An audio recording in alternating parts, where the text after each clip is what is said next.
Welcome, everyone. I am Roseanne, and I am the visionary of For the Love of Our Children, True Stories of Hope and Healing. I just wanted to make sure you could see that cover there. And today I have one of my wonderful co-authors here with me, Sonia, and what I'm going to do is I'm going to read her bio for you, just so that you can have a little insight into who she is and why she is a part of this book. So Sonia is a parent of a young adult with an intellectual disability and autism spectrum disorder.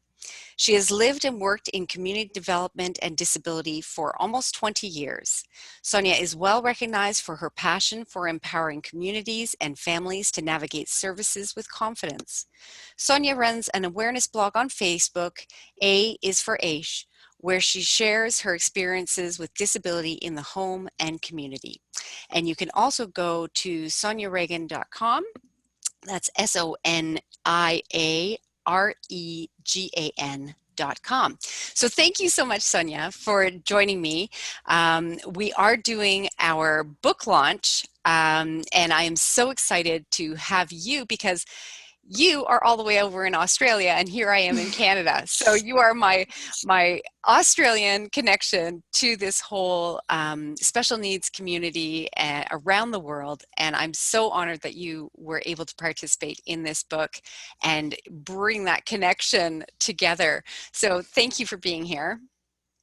Thank you. It's been fantastic. Yeah.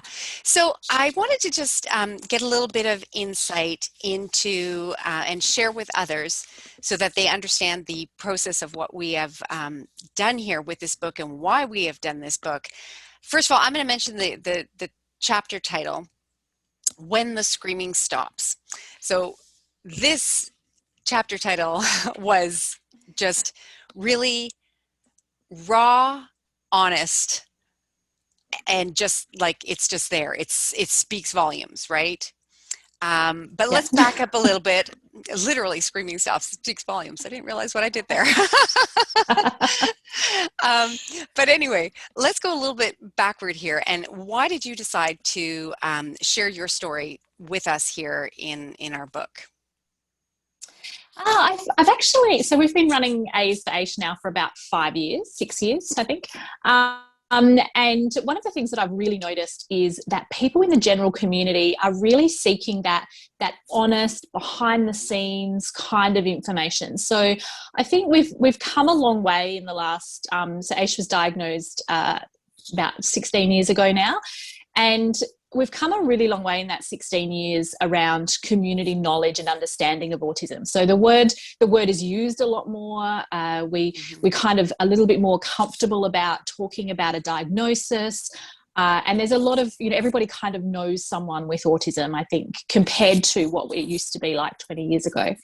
So, and what I found that people were seeking now, particularly those who already have some contact with someone with autism, is they wanted that really raw, behind the scenes kind of information. And that's what people were really latching onto on the AS for Aish page.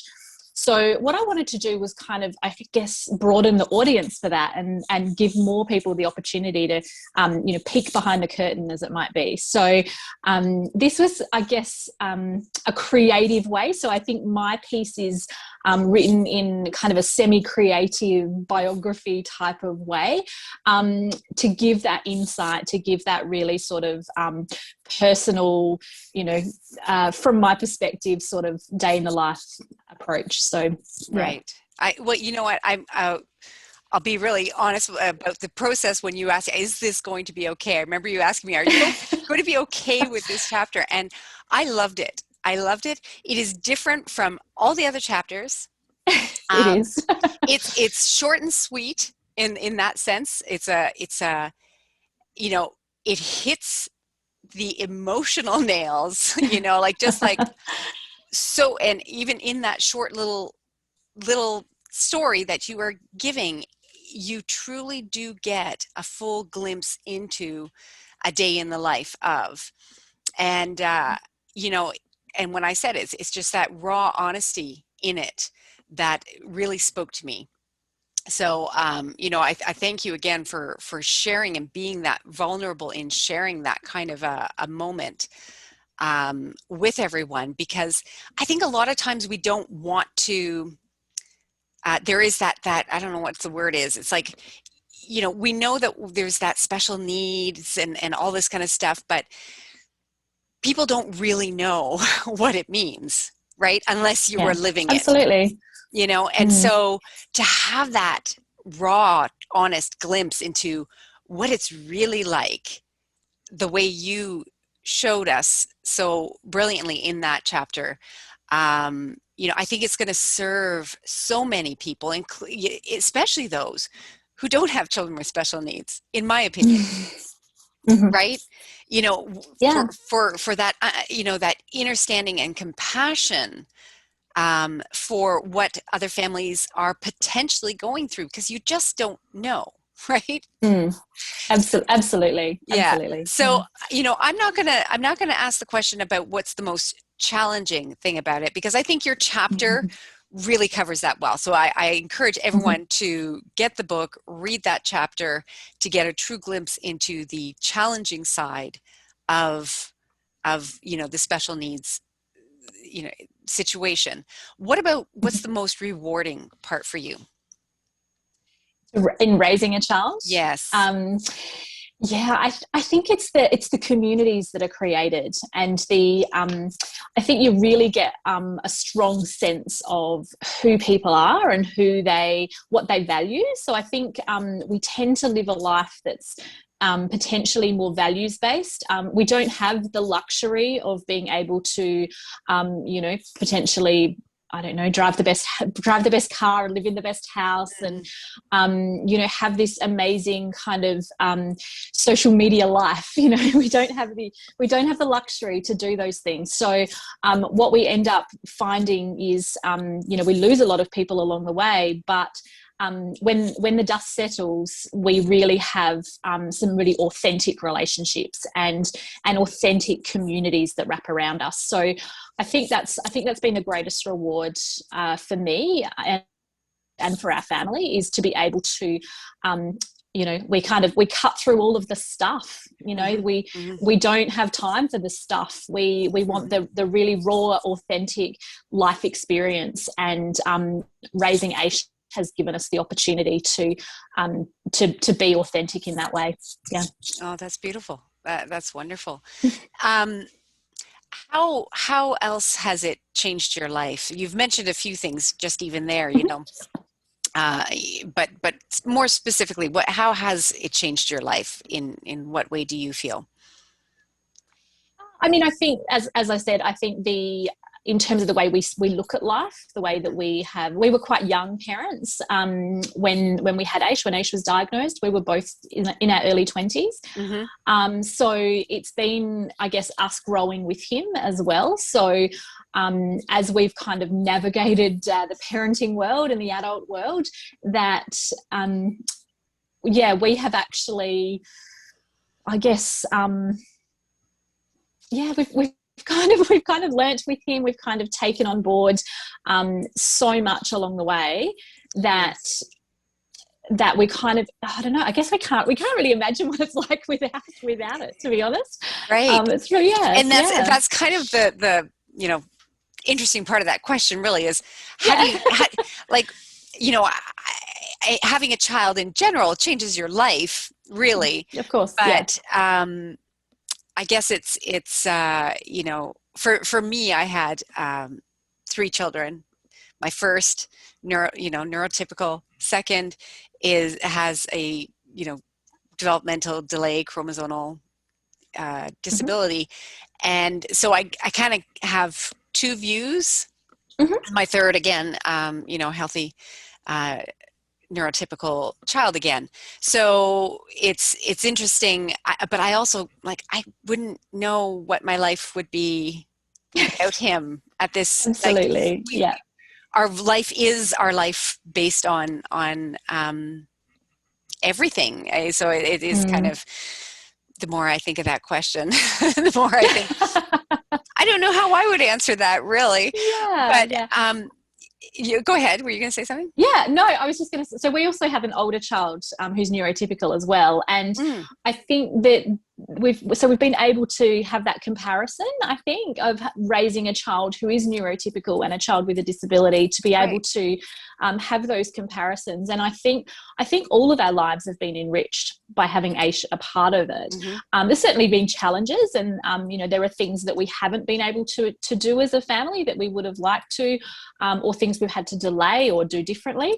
But I think we've kind of created our family under our own definition because Hmm. of that. So I think, we've created what our own normal is, because, we have Yes. to be Yes. able, yeah, that we've kind of created, well, this is what our family life is. And, if that works for people, then great. But, it's about how we make things work for ourselves. So, yeah. Absolutely. Absolutely. And I think that is so important. Is there anything that you would, you know, give advice to other parents who are maybe just starting this journey? What would be the things maybe that you wish you had known more at the beginning, that you didn't find Mm. out until later, maybe? Any advice?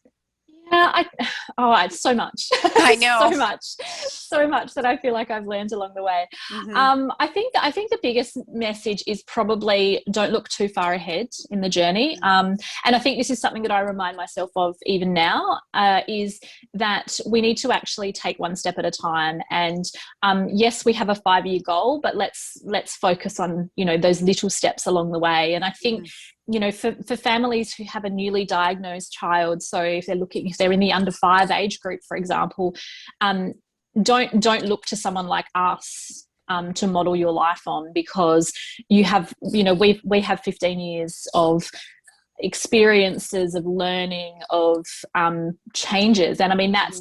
that's both in terms of what we influence and his personal growth, but also in relation to government policies and Hmm. changes. We have a lot of things going on in Australia at the moment in relation to policy and funding and services. So those things change, from year to year sometimes. So Hmm. you really can't look too far ahead and think about that. I think I hear some parents of newly diagnosed families start to talk about things like moving out of home and whether or not they're going to live with you forever. And I think that's too much and too overwhelming to think about when your child's only 2 or 3. So Hmm. focus on where you are in your journey at the moment, and build your networks and build your supports based on where you are in your journey right now, Hmm. and allow that to grow with you over the years. Yes, absolutely. Mm. And I think you mentioned something really important there. There you do have a 5-year goal.